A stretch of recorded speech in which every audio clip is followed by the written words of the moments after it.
Hey everyone, कैसे हैं आप लोग। उम्मीद करते हैं अच्छे होंगे। मैं भी बहुत अच्छी हूँ। जैसे कि आपने सिलेबस अपना देख ही लिया होगा, सिलेबस के साथ साथ आपने अपना डे शीट भी देख लिया होगा, जिसमें केमिस्ट्री, अगर साइंस की बात करें तो केमिस्ट्री आपका सबसे पहले रहने वाला है। ठीक है, तो इसीलिए हम आज आपके लिए लेकर आए बेटा कुछ PYQs, मतलब प्रीवियस ईयर के कुछ आए हुए क्वेश्चंस जो कि लगातार पूछे गए हैं बोर्ड्स में। ठीक है, तो ये काफ़ी इंपॉर्टेंट क्वेश्चंस हैं। आप इन्हें अच्छे से तैयार करना और लास्ट तक इन्हें देखना, ताकि आपकी अच्छे से प्रैक्टिस हो जाए। ठीक है बेटा, चलो स्टार्ट करते हैं। हमारा पहला क्वेश्चन है बेटा, ये सॉल्यूशन से है, क्योंकि हमारा जो फर्स्ट चैप्टर था वो तो कट गया है, तो सॉल्यूशन से हम अपना पहला चैप्टर स्टार्ट करते हैं।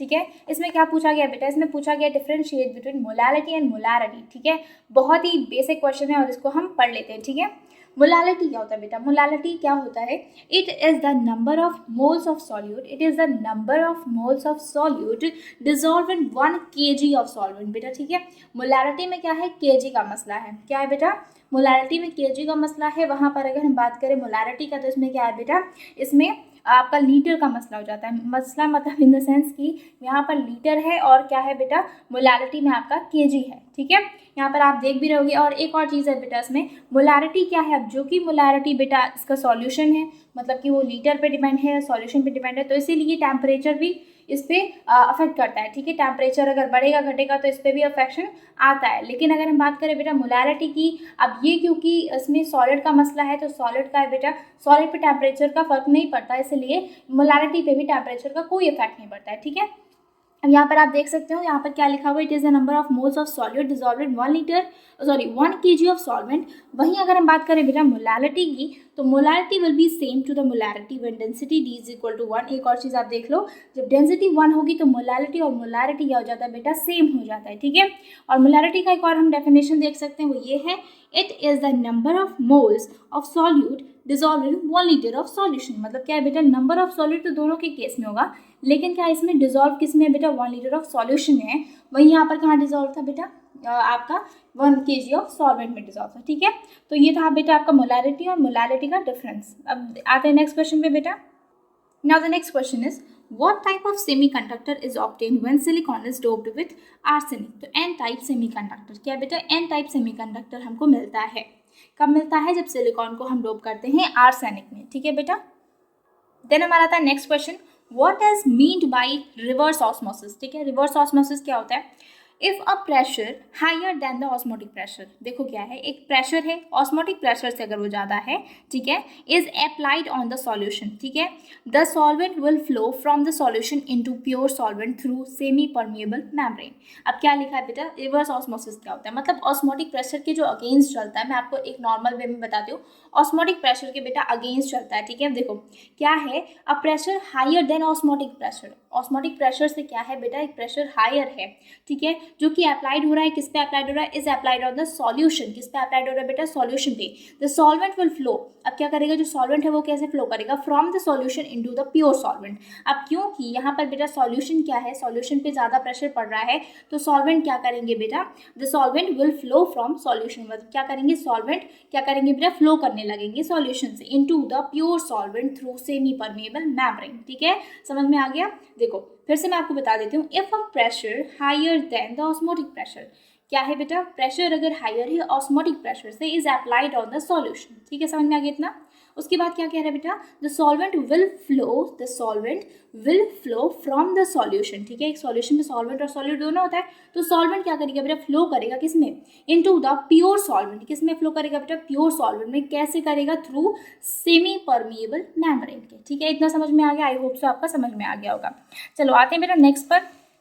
ओके, नेक्स्ट है बेटा, what are isotonic solution. An isotonic solution is a kind of solution with the same salt concentration as blood and cells. ठीक है बेटा, अब आइसोटोनिक सॉल्यूशन क्या होता है, जिसमें हम क्या होता है, जिसमें जो कॉन्सेंट्रेशन होता है, ठीक है, कॉन्सेंट्रेशन बेटा सिमिलर होता है, जैसे कि आप ब्लड का और सेल्स का देख लो। ठीक है बेटा, इसमें क्या है, जो सॉल्ट का जो सॉल्यूशन है, मतलब जो सॉल्ट का कंसंट्रेशन है बेटा, वो सिमिलर है। ठीक है, दो solution which are exerting same osmotic pressure under similar condition.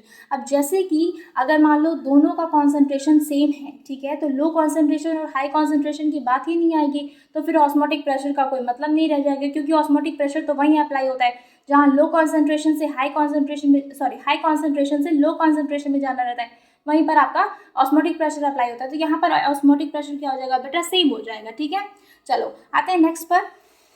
Next पर आते हैं बेटा, व्हाट इज ऑस्मोसिस? अब इतने सारी बातें तो हमने कर ली ऑस्मोसिस की, लेकिन ऑस्मोसिस क्या है ये हम नहीं जानते, तो इसको देख लेते हैं बेटा।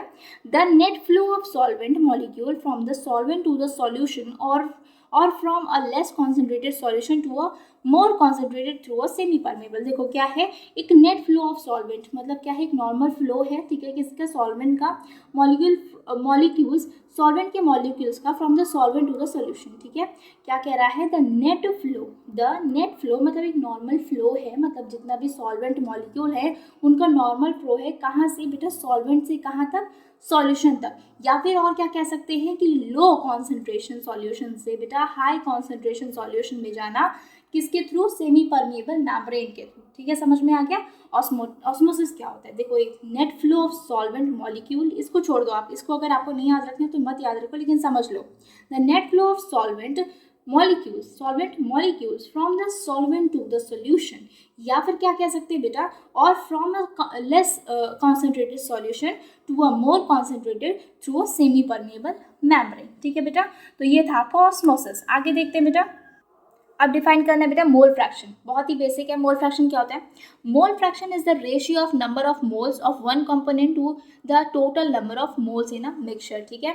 मतलब क्या है, जैसे कि एक बड़ा सा केक है, उसमें से एक पार्ट आपको मिल गया है, मतलब उसका अगर हम रेशियो निकालें, ठीक है, मतलब उसमें से पूरे एक, मान लो बड़ा सा केक है, उसके एक पार्ट आपको, एक छोटा सा ट्राइंगल शेप का एक पार्ट काट करके आपको मिल गया है, बाकी का क्या है, अगर हम पूरे का फिर केक का जितना भी मतलब कॉन्सेंट्रेशन था उसके मतलब साथ अगर हम जो आपको जितना भी आपको पीस मिला है, जितना भी उसका कॉन्सेंट्रेशन, अगर हम दोनों का रेशियो रखें तो बेटा उसी को हम कहते हैं मोल फ्रैक्शन। बहुत ही सिंपल था। चलो नेक्स्ट पर आते हैं बेटा, डिफाइन आइसोटोनिक सॉल्यूशन। ये दोबारा से मैं आपको समझा रही हूँ ताकि आपको अच्छे से समझ में आ जाए। देखो फिर से, two solution having same osmotic pressure, मतलब सेम ऑस्मोटिक प्रेशर है, at a given temperature are called isotonic solution. क्योंकि वो थोड़ा सा लेंथी था, अगर आपको शॉर्ट में लिखना आप ऐसे भी लिख सकते हो, ठीक है। Two solution having same osmotic pressure at a given temperature is known as isotonic solution. Very simple.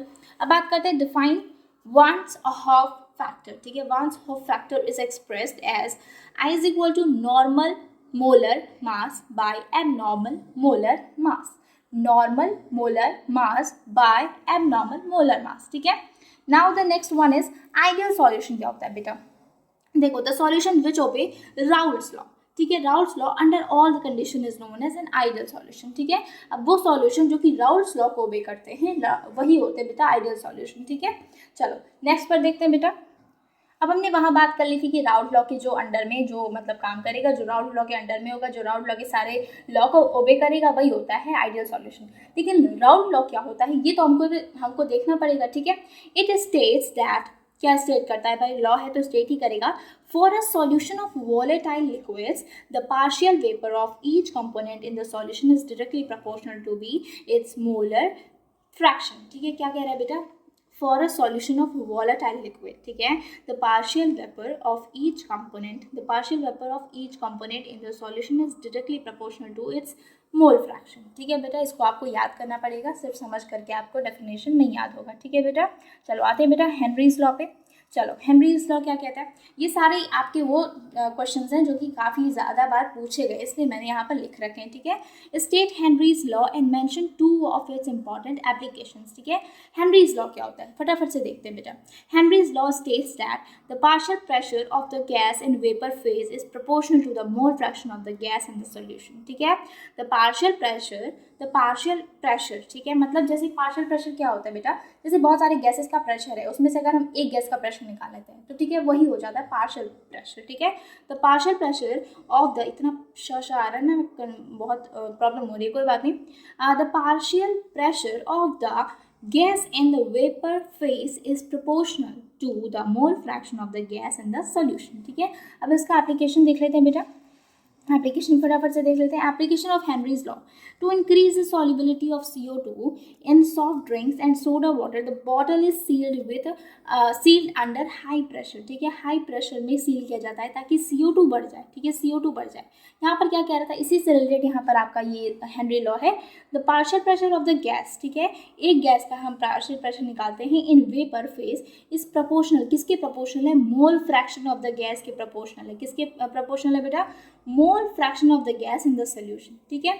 चलो आते हैं बेटा नेक्स्ट पर हम, ओके नेक्स्ट पर आते हैं। हाँ, यहाँ पर बेटा आपका पूछा गया है difference between strength and molality, ठीक है। तो स्ट्रेंथ एंड मोलैलिटी की अगर हम बात करें बेटा, ठीक है, तो यहाँ पर आपका एक मिनट आपको बताना है बेटा, आपको बताना है difference between strength and molarity, ठीक है। मोलैरिटी और स्ट्रेंथ में आपको डिफरेंस बताना है, ठीक है। यहाँ पर मोलैरिटी है, ठीक है बेटा, ये आर है मोलैरिटी, इसको मैंने बाय फॉल्ट, ठीक है, आप समझ जाना मोलैरिटी है, क्योंकि जहाँ पर लीटर की बात होती है बेटा वो मोलैरिटी होता है, ठीक है। चलो स्ट्रेंथ की बात करते हैं बेटा, तो ये होते हैं ग्राम्स पर लीटर। क्या होते हैं बेटा? ग्राम्स पर लीटर। और मोलैरिटी के बारे में आप जानते ही हो, ये होते हैं बेटा moles per litre. Moles per litre होता है आपका मोलैरिटी, स्ट्रेंथ होता है बेटा ग्राम्स पर लीटर, ठीक है। नेक्स्ट पर आते हैं बेटा, ओके, नेक्स्ट पर आते हैं। अच्छा आपको एक और चीज़ मैं बता दूं, ठीक है, आपका जो टाइट्रेशन आपका जो आपका प्रैक्टिकल होता है, ठीक है, तो प्रैक्टिकल के क्वेश्चन के अगर हिसाब से बताऊं तो उस हिसाब से भी स्ट्रेंथ पूछा जाता है, ठीक है। तो इसलिए आप अच्छे से इसको तैयार रखना, ठीक है। और टाइट्रेशन क्या प्रोसेस होता है, मतलब इसके बारे में मैंने एक और वीडियो बना रखा है, आप जाके उसे चेक कर सकते हो अगर आपका प्रैक्टिकल नहीं हुआ है तो। बाकी मैं आपको बता देती हूँ बेटा, टाइट्रेशन का जो प्रोसेस है वो किस लिए यूज़ होता है बेटा, इसी के लिए यूज़ होता है, मतलब अननोन स्ट्रेंथ को निकालने के लिए यूज़ किया जाता है, ठीक है। तो आप उसको भी जा करके चेक कर सकते हो। चलो अब आ जाते हैं बेटा, what is the colour of KMnO4। KMnO4 का कलर क्या होता है बेटा? डार्क पर्पल होता है। अब अगर पूछा जाएगा कि इसका डार्क पर्पल कलर क्यों होता है, ठीक है, तो क्यों होता है बेटा? ड्यू टू चार्ज ट्रांसफर, ठीक है। और एक और बात मैं आपको बता दूं, कार्बोक्सिलिक एसिड का, हाँ, अब यहाँ पर आते हैं थोड़े से प्रैक्टिकल के क्वेश्चन, क्योंकि बेटा बोर्ड एग्जाम्स में भी प्रैक्टिकल के क्वेश्चन पूछे जाते हैं। टेस्ट की बात कर लेते हैं बेटा, टेस्ट ऑफ फंक्शनल ग्रुप, ठीक है। इसमें आप कर सकते हो कार्बोक्सिलिक एसिड और फिनॉल का, ठीक है। चलो फिनॉल का टेस्ट हम देखते हैं बेटा। फिनॉल टेस्ट में अगर हम देखें फंक्शनल ग्रुप क्या होता है बेटा, फिनॉल का अगर कोई आपसे एग्जामिनर करता है क्वेश्चन इस टाइप का, या फिर आपको एग्जाम में आता है, आप क्या बोलोगे? Phenol is itself a functional group, ठीक है। फिनॉल क्या बेटा? खुद से एक फंक्शनल ग्रुप है, ठीक है। फिनॉलिक ग्रुप बोलते हैं उसको, phenolic group. Phenol turns blue litmus paper into red, this shows that phenol is acidic in nature, ठीक है। फिनॉल को जब आप लिटमस पेपर पे टेस्ट कराओगे तो बेटा क्या होगा, ये क्या करते हैं, ब्लू को रेड में चेंज कर देते हैं। सेम आपको कार्बोक्सिलिक एसिड में भी यही मिलेगा, यही इफेक्ट मिलेगा बेटा, ये भी क्या करते हैं, कर देते हैं चेंज ब्लू लिटमस पेपर को रेड में, ठीक है। कार्बोक्सिलिक एसिड का अगर हम एस्टर टेस्ट की बात करें तो उसमें क्या होता है बेटा, carboxylic acid reacts with alcohol in the presence of concentrated sulphuric acid and forms a pleasant smelling ester. This reaction is known as esterification, ठीक है बेटा, ये क्या होता है, एस्टेरिफिकेशन भी इसको कहते हैं। अब हम बात कर लेते हैं बेटा थोड़ा सा केमिकल काइनेटिक्स की, ठीक है। अब हम इलेक्ट्रोकेमिस्ट्री का क्वेश्चन हम बाद में करेंगे, ठीक है। हम केमिकल काइनेटिक्स की बात कर लेते हैं, ठीक है, क्योंकि बेटा इलेक्ट्रोकेमिस्ट्री में क्या है, थ्योरेटिकल के साथ साथ न्यूमेरिकल्स भी बहुत ज़्यादा है, इसलिए हम उसको बाद में करेंगे। Define rate of reaction. Rate of reaction क्या होता है बेटा? जहाँ पर रेट आता है समझ लो टाइम का कुछ ना कुछ तो माजरा है, ठीक है। Either the change in the concentration of any one of the reaction or products per unit time is called rate of reaction, ठीक है। The change in the concentration, ठीक है, कॉन्सेंट्रेशन में change of any one of the reaction, ठीक है, किसी भी एक रिएक्शन के जो या फिर रिएक्टेंट्स का, नॉट रिएक्शन, रिएक्टेंट्स का या फिर प्रोडक्ट्स का किसी एक का भी अगर कॉन्सेंट्रेशन चेंज होता है पर यूनिट टाइम पे तो क्या होता है बेटा, उसी को हम कहते हैं रेट ऑफ रिएक्शन, ठीक है। अब बात कर लेते हैं बेटा डिफाइन ऑर्डर ऑफ रिएक्शन। ये कई बार पूछा जा चुका है। The sum of power of the concentration, ठीक है, पावर ऑफ कॉन्सेंट्रेशन, ना कि concentration. The sum of powers of concentration of the reactant in the rate law expression is called the order of reaction, ठीक है। चलो आ जाते हैं बेटा नेक्स्ट पर, एक्टिवेशन एनर्जी। अब एक्टिवेशन एनर्जी ऑफ रिएक्शन क्या होता है? The minimum extra amount of energy absorbed by the reactant, the minimum extra amount of energy absorbed by the reactant molecules to form activated complex is called activation energy. और एक और चीज़ देख लेते बेटा, the activation energy of the reaction decreases by the use of catalyst. The activation energy of the reaction decreases by the use of catalyst, ठीक है। Activation energy का जो होता है बेटा रिएक्शन में क्या होता है, डिक्रीज हो जाता है, क्यों? कैटलिस्ट की वजह से। तो ये थे आपके कुछ क्वेश्चन जो कि बहुत ही ज़्यादा इंपॉर्टेंट है। बाकी के चैप्टर के क्वेश्चन मैं आपको अगले वीडियो में दे दूंगी, ठीक है बेटा। मिलते हैं नेक्स्ट वीडियो में, तब तक के लिए अपना ख्याल रखिए। Best of luck for exam, और चैनल को सब्सक्राइब कर दिए अगर आप चैनल पर न्यू है तो। Thank you.